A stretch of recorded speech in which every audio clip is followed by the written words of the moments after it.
Sí. ¿No? Y hacemos el debut de una columna. Exactamente. Hoy hicimos debut de una sección que hay rojo. Me encanta, pasión. Y hoy hicimos el debut de una sección y ahora hacemos el debut de una columna. Él es un personaje, podemos decir, ya conocido en la radio. O sea, es miembro de la radio. No sé, que bajen todas las plumas. Que se enciendan todos los spots. Alfombra roja en este momento porque llega Mac de Santo con nosotras. Chicas. Ay, me pone muy contenta que estés acá. Bueno. Yo también estoy como nerviosa, como si fuese la primera vez. Bueno, con nosotras es la primera vez. Sí. Sí, eso es cierto. Sí. Es un debutazo. Sí. Bueno, gracias por la acogida. Ay, por favor. Ay, me encanta qué esa hermoso. palabra. ¿Qué será? Bueno, a ver, para aquellas que nunca en nuestro horario, obviamente, nunca lo vieron, él trabaja como artista investigador, se licenció en filosofía, con especialidad en estudios queer, sobre performatividad de género en paralelo, que lleva su práctica teatral. ¿Sos actor?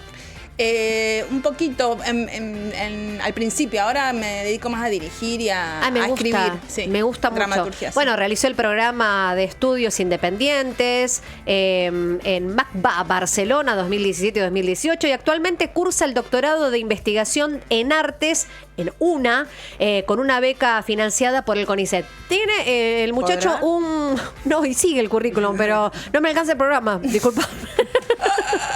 Bueno, gracias, me da un poquito de vergüenza. Ay, bueno, pero sos vos, hacete cargo de lo que sos, Sí, soy. Bueno, contanos un poco qué vas a venir a hacer acá. Bueno, qué. Estuve conversando con un grupo de activismo de trabos y demás, y ahí se me ocurrió la idea que dije, hay que popularizar un poco, divulgar casos de personas trans en la historia. Hay desde los griegos, hay mitos griegos ya que dan cuenta de personas trans. Qué buena onda. Tanto masculinas como femeninas, hasta nuestros días. Entonces la idea es compartirles un poco mis investigaciones en relación a estos casos, pensarlos desde una perspectiva situada, desde acá, ¿no? Con una buena crítica colonial como a mí siempre me gusta. Así que bueno, la idea es que hagamos esta suerte de memorias trans y compartir al público estas historias para que vean que esto no es un invento nuevo, esto no es algo que nos sacamos los woke de la galera, sino que esto ha sido y permanecido en la historia, tanto occidental como acá. En nuestros territorios indígenas. O sea, hay casos de personas indígenas, formas de entender la movilidad de género, porque ustedes saben que la categoría trans sí es una categoría contemporánea, pero sí existen experiencias de transiciones, de movilidad de género, de cambios. Ya preguntarte, históricamente, porque la categoría es nueva, podemos decir. Sí. ¿Qué nombre se le ponía? ¿Había un nombre? Y para cada caso, digamos, se encuentra algún tipo de nombre, en cada caso, en cada cultura, ¿no? Sí. Por decirte, justo hace poquito estuvimos trabajando un caso de mapuche, que se llama Machis Huelle, por ejemplo. Machis Huelle. Eran machis, o sea que tenían este lugar sagrado en la comunidad, como un lugar de liderazgo espiritual. Sí. Esas son las machis que tienen saberes de curandería o de curación y al mismo tiempo eran huelles, que significan maricones. Entonces eran machis maricones, lo que hoy diríamos unas travestis. Claro. Lo que pasa es que ahí tenés un problema de historiografía muy serio porque se ha borrado, sobre todo en las comunidades indígenas latinoamericanas, se han borrado un montón de experiencias. Entonces rastrearlas es bien complejo. Entonces es muy fácil apelar a que no hay suficientes datos, etc. Claro. Yo ahora justo encontré en el archivo histórico de la provincia de Buenos Aires, en el pasaje Erdo Rocha, hace muy poquito un caso de una persona de la comunidad Avipón, que es una comunidad que fue masacrada en el siglo XIX, pero sería por la zona de Santa Fe, hasta acá, hasta Varadero, donde funcionaba la cárcel real. O sea, en Varadero teníamos cárceles reales. Ahí Zárate, Brazo Largo, por esa zona. Sí. Me estoy tomando un matecito. Sí, sí. Y aparece una persona tildada de hermafrodita. Que esa es porque vos cuando rastreás en los archivos, y los archivos son los archivos coloniales, los archivos del poder, los archivos jurídicos, entonces los nombres que ponen tampoco son los que se autoperciben las personas, sino los que pone el poder. Entonces esto, hombre vestido de mujer, eso va a aparecer muchas veces. Claro. Uno tiene que hacer un poco el esfuerzo intelectual de decir, che, hombre vestido de mujer o un tipo trans. Claro. Que este es un caso bien emblemático de lo que les vengo a compartir hoy. A ver. De conocido como el alférez Erauso. Si la cámara me sigue, todo rojo. Seguimos en la línea de rojo. El alférez Erauso, conocido también como la monja alférez, y esto ya nos da una pauta de lo que estamos hablando. Sí. Para que la palabra alférez, por ahí nadie sabe qué es. Era el tipo que llevaba la bandera en las guerras de conquista. Alférez. En realidad en todas las guerras, bueno, sí, cuando el que lleva la bandera o es, digamos, mano derecha del monarca, pero es un puesto muy bajo, digamos, dentro de lo militar, de la jerarquía militar, no es un puesto altísimo. Solamente es el tipo que lleva la bandera del reinado. La identidad. Sí, ni más ni menos. Sí. Este es el que planta bandera en los territorios conquistados, acá, en las Indias. Estamos hablando del periodo, o sea, se sabe que nació entre 1590, 1592, 1500, o sea, siglo XVI, hasta 1650, más o menos. Y les quiero contar quién es este ser. Por favor, te lo pido. Pero bueno, el alférez es el grado inferior en la oficialidad militar. O sea, que no es un grado muy alto, pero está en mano derecha del monarca y es el que planta bandera. Y este viene a plantar bandera española. En territorio de las Indias. Acá. En Tucumán, en Chile, en Perú, en Bolivia. Ni más ni menos. Y es un tipo trans. Mira. Bueno, también conocido como Catalina de Erauso. Tenemos que decir su dead name, porque ustedes saben que nosotros tratamos de no decir los nombres anteriores. Pero bueno, si alguien quiere googlear pero si estamos haciendo la historia. Sí, es conocido como Catalina de Erauso. El alférez, la monja alférez, que esto es como una contradicción en sus términos, porque es como el militar y la monja. Sería como decir militar y monja. Él, siendo Catalina, era monja. Él nació a los 4 años, lo mandan a un convento. Él nació en San Sebastián, en el País Vasco, de una familia burguesa muy pudiente. Y si quiere el señor director, en 1944, en México, 1944, o sea, este siglo, lanzan una película que se llama La monja alférez. ¿En 1944? En 1944, una película en blanco y negro, horrible la película, no la vean, es un embole, yo cada vez que la trato de ver me duermo. Se llama La monja alférez, la hacen en México porque se supone que terminó sus días en México esta persona. Y empieza así, digamos, antes de mandarlo al convento, la historia es esta. De hacer machorradas para darte gusto. Esa es su naturaleza, hermana mía. Recia, animosa, decidida, como lo era yo. Cada cuba huele al vino que tiene. No en vano es hija de su padre. Pero es mujer y tú debías contrarrestar esa inclinación en lugar de fomentarla. En nada le perjudica hallarse prevenida para los embates de la vida. Dentro de unos años tendrá que casarse. Hija, nos hiciste esperar. Tu tía está enojada. ¿Pero qué es eso? ¿Cojeas? No es nada, señor padre, sino que al bajar el caballo puse el pie en falso y me torcí un tobillo. Lo raro es que todavía no te haya tirado un caballo. No tiene importancia. Los golpes hacen jinetes. Voy a prevenir a los criados. Bueno, así empieza la historia de... Hace machonerías, dice. Hace machonerías. Sin embargo, el padre pareciera un copado. Era un piola, como que le parece que este es el que le enseña un poco el tema de ser espadachín. Porque lo que tenía como característica muy propia era que era muy bueno con las espadas. Acá ya tenemos un indicador que es... El relato de Erauso está plagado de violencia.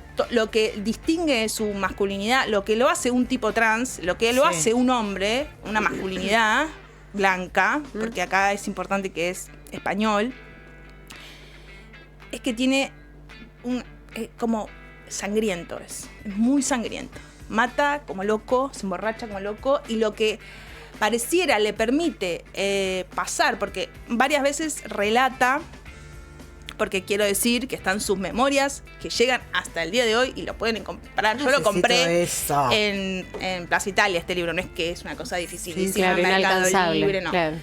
El libro se llama La monja alférez, mis memorias. Este en particular tiene un prólogo de Gabriela Cabezón Cámara.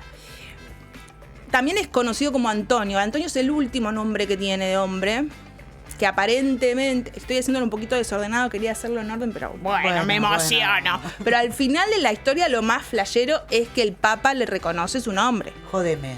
Mira. Le dice, bueno, dale, Antonio, Estamos hablando de ¿Qué papa era? No importa, no importa. Sí, lo podemos rastrear igual. Pero lo que cuenta acá es que son los cardenales primero, o sea, como que eso quedó como una cosa media abierta, a ver si en realidad lo que está pidiendo es su nombre, reconocimiento de su nombre, reconocimiento del trabajo que hizo en la conquista, entonces quiere un sueldo. En realidad lo que está buscando es guita, todo el tiempo está buscando guita. Pero bueno, vamos en orden. Voy a compartir la historia que relata sí mismo, que a veces habla en masculino, a veces habla en femenino. Mira. Cuando habla de todas las cosas violentas que hace, habla en masculino. Cuando dice yo era una virgen, porque en un momento dice yo era una virgen, que ahora se los puedo leer, trata en femenino. Entonces a los 4 años se muere su papá, que vimos en la película, y lo meten se queda con la tía, y la tía le manda a un convento. En el convento, imagínate, era súper indisciplinado, se portaba súper mal, era súper heavy, súper violento. Ay, ¿Y qué hace? Se roba las llaves. Esto todo contado por sí mismo, que para mí es una gran ficción. No creo que haya sido así. Es bastante inviable todo lo que relata. Pero sobre mi historia que escribí yo, amor. Claro, de mi vida. Mi cuerpo es mi decisión, dijo. Mi cuerpo es mi historia. Entonces el chango se roba la llave del convento, se escapa, se va atrás de un lugar donde había manzanas, come 3 días manzanas, según cuenta. Se corta el pelo. Y ahí empieza su transición. O sea, de los 4 a los 8 años está en el convento, a los 8 hace esta hazaña, primera hazaña. Y a los 8 ya se pone ya está con ropa de monja, porque estaba en un convento viviendo. Sí. Entonces medio que se corta la ropa y se corta el pelo. Es como el primer acto de transición donde dice, bueno, me corto el pelo. Ahí algo parece rarísimo, se encuentra con el primo y no lo reconoce en el pueblo. Bueno, después se encuentra creo que con su propio padre, tampoco lo reconoce. La madre lo ve, no lo reconocen, como que nadie lo reconoce. ¿Pero el padre no había muerto? En la película la madre había muerto, pero acá en el libro es no. el padre, bien. Y ahí se sube a un barco que era medio un barco que venía a las Indias, medio piratería, no era un barco oficial de la colonia, etcétera. Viajan por se sube al barco, el que manejaba el barco, el capitán del barco, era su primo, tampoco lo reconoce. Un passing, el maestro, bárbaro. Passing en el argot trans es gente que pasa con el género que quiere pasar, digamos, ¿no? Que viene de los estudios afros, que también hay passing, o sea, viene de la línea del passing de ser blanco cuando en realidad sos afro, ¿no? Cuando tenés piel clara, acá lo mismo, el passing de las personas trans. Bueno, el chabón pasaba por todos lados y se da cuenta que tenía otro género previo. Se sube al barco, llega primero a Cartagena de Indias, Colombia. Hace unas cositas, le afana unos morlacos, unos oros a su tío, al que manejaba el barco, y se escapa para Panamá. Ustedes saben que en Panamá es uno de los primeros accesos coloniales, digamos, y esto es otra historia que les voy a traer la próxima, que es cuando Balboa, que es el conquistador, el primer acto civilizatorio es matar a un indio sodomita, un indio maricón, adelante de todo el mundo. Ay, Dios mío. Después vamos a hablar de eso. Pero bueno, se va a Panamá y por Panamá baja por el Pacífico, desde Panamá, ¿no? Pacífico, sí. Baja hasta Santiago de Chile. Una banda. ¿Un montón? Sí. Y ahí se mete acá, en Santiago, y cruza los Andes. Aparentemente, según relata él mismo, cruza los Andes caminando, se come un caballo en el camino. Las mujeres se le tiran encima, todas se quieren casar con él. Él como no, porque se va a descubrir. ¿no? Claro. Que capaz tiene concha.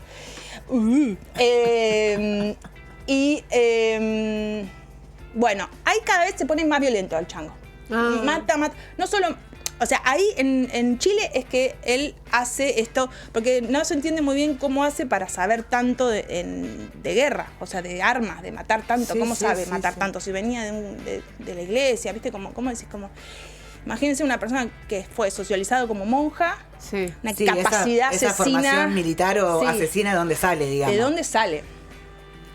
Bueno, parece que hay una batalla en Chile contra comunidades mapuche, en la Araucanía, y un cacique, Francisco Quispú, ¿cómo era? Francisco, acá lo dice. Bueno, un cacique le afana la bandera al reinado.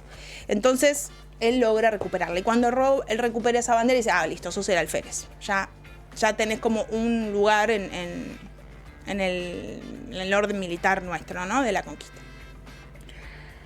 Listo, ahora es alférez, ya no es un chango más, sino que es un alférez reconocido por la colonia, su majestad le dice, sí, dale, listo, perfecto, bueno. Y ahí ya está acompañado por toda la brigada militar, cómo funciona y van por los territorios. Acá viene la parte más loca. Después de que está en Chile, sube, ¿no? Va subiendo para el norte, todo por tierra. Ya había bajado por mar, por el Pacífico, y empieza a subir por tierra. De Santiago se va para Bolivia. En Bolivia, ahí ya mucho copete.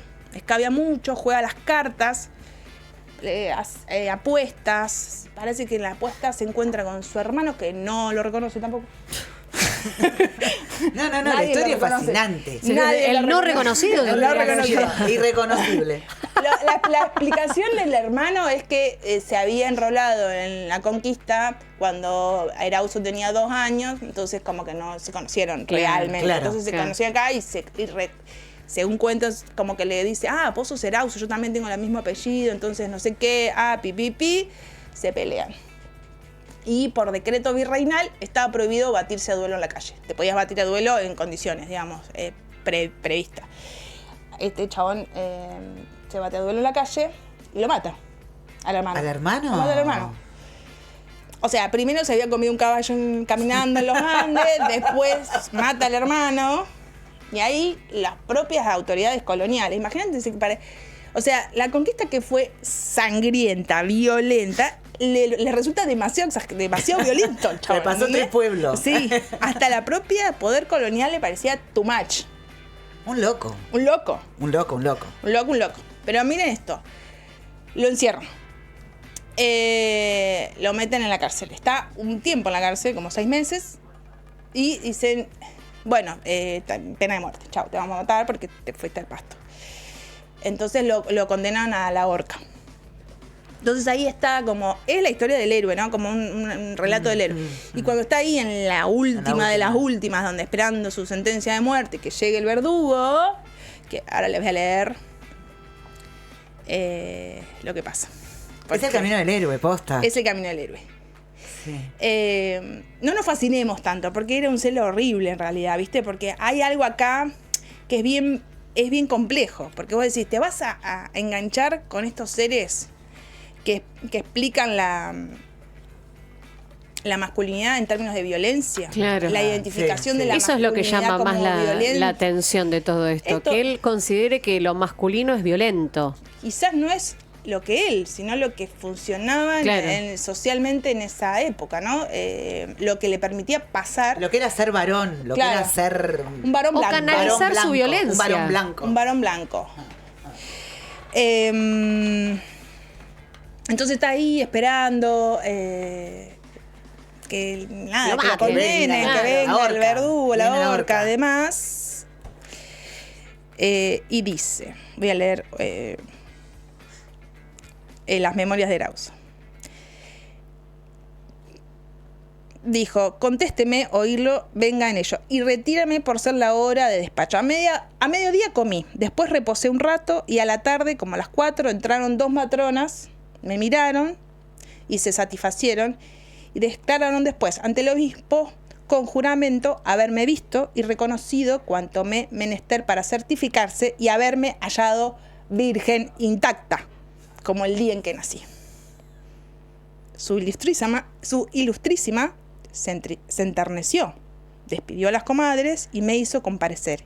Y delante del capellán, que vino conmigo, me abrazó, enternecido, en pie, y me dijo: hija, ahora creo sin duda lo que me dijiste y creeré en adelante cuanto me dijisteis. Os venero como una de las personas más notables de este mundo y os prometo asistiros en cuanto pueda y cuidar de vuestra convivencia y del servicio de Dios. Azafa.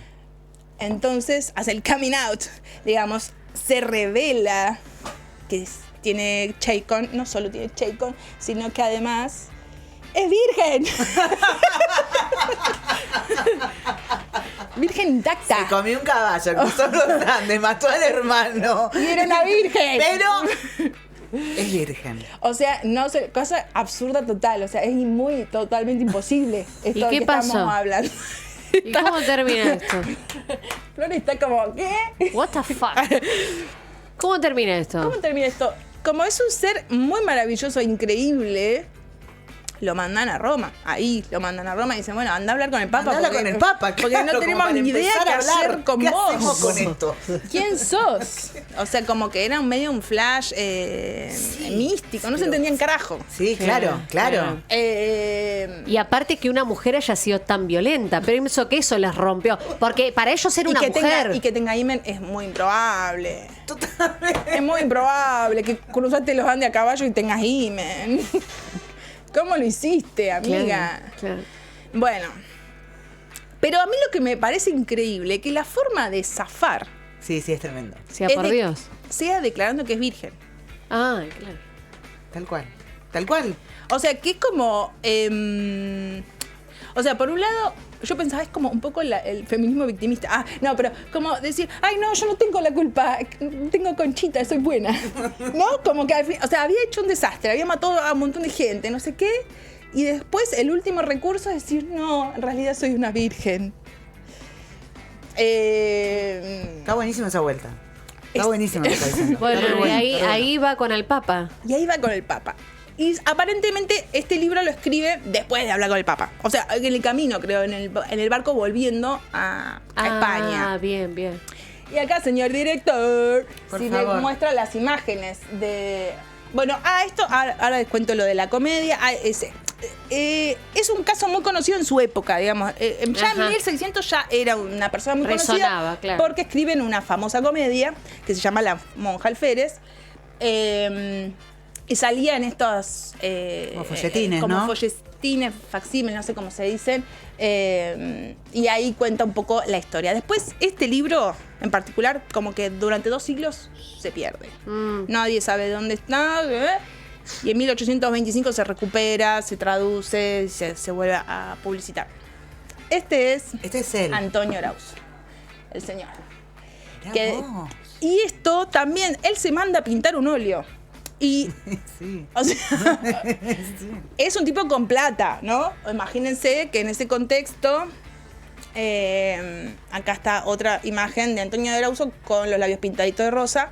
Que era de la época, ¿no? con todo el, ¿cómo se dice? El trajecito de militar. De militar, sí, con la pechera la ahí. armadura. Armadura, Gracias. esa. Bueno, vuelve del Papa. Y entonces, ¿a dónde va a parar? Aparentemente va a hablar con los cardenales. Los cardenales le dicen, bueno, de una. Como que no habla con el Papa, pero el Papa da el ok. Claro. Y el Papa da el ok y dice, ok, ¿cómo? Sí, te vamos a reconocer que fuiste, primero, un conquistador. Claro. Lo primero que tenemos que reconocer es que sos un conquistador. Y como fuiste un conquistador, mereces un sueldo vitalicio. Pero vos. Mira qué bien. Qué Le bien salió que bien. la Le hizo, salió boludo. O sea, le salió bárbaro. Lo que es ser blanco se llaman ahora. Sí. Lo que es ser blanco y burgués. Sí. Porque esto negrito no le pasaba, chica. No, chica, no. Después le dicen, bueno, dale, de una. Y entonces, ¿cómo vas a heredar? Porque además también estaba el tema de la herencia de sus padres muertos. Como Claro. había matado al hermano. Bueno, era todo un quilombo. Y dice, sí, vas a heredar. Y vas a heredar como Antonio, además. Entonces, no solo tiene su sueldo vitalicio por conquistador, sino que además le reconocen su nombre. En Chile estuvo bajo el nombre de Francisco Loyola y ya después como Antonio Erauso. Ahí ya se empiezan a perder los registros. Aparentemente los retratos son después de que los cardenales le dicen ok con Antonio.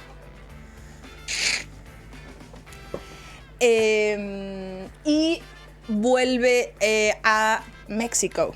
Ahí es donde son los últimos registros que si leyeron el último libro de Gabriela Cabezón Cámara, Las Niñas de Naranjal, multipremiado libro, justamente es una ficcionalización del caso de Erauso una vez que vuelve a México después de toda esta peripecia. O sea, el último registro que hay, que yo tengo el archivo documentado, que justo ayer estuve con una lupa tratando de descifrar qué carajo decía, es que pide volver a las Indias. Mira. Ya esto, 1625. Sí. Quiere volver a las Indias, entonces dice, y tiene una cédula, dice el archivo, dice, tiene una cédula que dice que no le tenemos que preguntar nada. ¿Por qué va a las Indias? Entonces, dígame, su majestad, dice el tipo ahí jurídico, no sé qué, escribano, no sé qué carajo. Dígame si estamos de acuerdo con que lo dejemos pasar sin pedirle información extra. Entonces, el rey le dice, sí. Que pase nomás, se vaya para las Indias de nuevo sin pedirle información extra.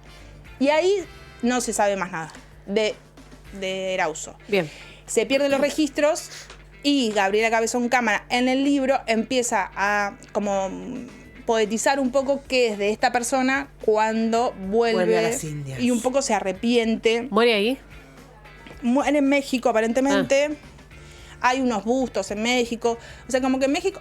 O sea, a mí lo que me preocupa un poco de recuperar estas historias es si lo vamos a ensalzar, porque lo que tiene es como que es admirable, ¿no? Todo el constructo del personaje es un ser admirable, increíble, maravilloso, genial, espectacular. Mira. Pero era un colono. Un colono asesino. Sí, claro. Bueno, es muy subjetivo también, ¿no? Cada uno como lo va leyendo. ¿Qué pasó en el amor? ¿Se enamoró de alguien? ¿Estuvo con alguien? Tuvo un par de romances con un par de minas que se querían casar con él y él cada vez que, como que hay un momento donde dice, ay, sí, me encontraron toqueteándome con unas. Y ahí queda y después lo quieren casar un par de veces. En Tucumán lo quieren casar. Pero claro, ahí se iba a... Ahí se destapaba todo. Se destapaba. Que de hecho hay un caso que después lo puedo traer la próxima vez de un tipo trans en 1816 que se llama Aita, que justamente se casa con una mina y cuando se casa ahí le enganchan. O sea que en realidad el casamiento es una prueba jurídica de que está engañando al Estado, ¿no? Claro. Entonces, o al Estado, a lo que fuese el poder de turno. Claro. Y entonces esa mujer lo quiere anular el matrimonio porque no tenía pene. Me cagaste, dijo. Claro, pero bueno, de Erauso no se sabe. Bien. Che, me parece una recontrahistoria. Lo es. Es una recontrahistoria. Quiero leer este libro. Es un poco, bueno, eso, vocabulario colonial, viste, como un castellano antiguo. Pero bueno, si alguien leyó, yo no tuve la posibilidad de leer el libro de Gaby Cabezón Cámara, Las Niñas de Naranjal, pero bueno, entiendo que ahí hay alguna suerte como de un personaje que se arrepiente. Mira. Y se conecta con la selva y estando en la selva puede como revisar sus antecedentes, sus accioncitas. Ay, qué bueno, placerazo. Gracias, che, qué bueno. Nos quedamos pensando. Bueno, me alegro. Perturbada. A mí lo que me interesaba pensar es esta idea de cómo la blanquitud, la colonización, lo que importa son modelos de masculinidad y feminidad muy estancos, muy fijos, que es la monja virgen y el conquistador asesino, violento, ¿no? Como los dos modos, el género ya entendido en esas dos figuraciones, ¿no? La monja virgen y el colono sí, el prototipo violento, ¿no? Eso serían como lo que se importa acá, como los géneros, como serían lo que muchos autores dicen la colonialidad del género, ¿no? Total. Es el género entendido así, es una importación blanca que tiene estas conductas y ella o él viene a reunir en una suerte de no binariedad esos dos polos, ¿no? De la Virgen Santa al hombre asesino. Total. Mac de Santo nos visitó hoy martes. Todos los martes, no, cada 15 dijimos, ¿no? ¿Cuándo venimos? Sí, vamos viendo. Vamos viendo, pero los martes lo van a encontrar por acá, van a seguirlo en redes también. Sí. Gracias por tanto. Gracias, Mac. De nada, un placer. Momento de ir a la música ahora y volvemos enseguida. A veces me cuesta dormir.